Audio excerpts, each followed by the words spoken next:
Ендігі кезекте Абайдың өлеңі туралы айта кетсем, сап-сап көңілім, сап көңілім.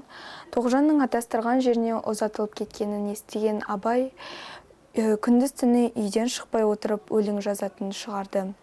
Сап-сап көңілім, сап көңілім, саяламай сай таппай, не күн туды басыңа, күні түні жай таппай деп айтқысы келгені не? Сап-сап көңілім, сап көңілім Абайдың 1855 жылы 81 жылдар аралығында шығарылған өлеңі. 59 жолдан тұрады көлемі.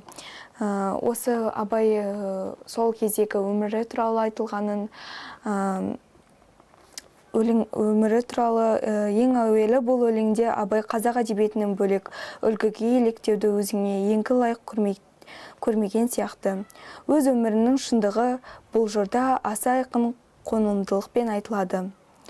Қыз аңдыған жігіттің түнде жұртқан жеңіл жеңсік қуғаны әдетте өзгеге де ой түсіреді.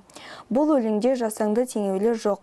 Қайта қазақтың шешен орамды терең мәнді сөздерін қолданылады. Абайдың өмір өткел кезеңінде, сол яғни өмірі туралы, басынан өткен кезеңдері туралы осы сап-сап көңілім, сап көңілімде айтылады.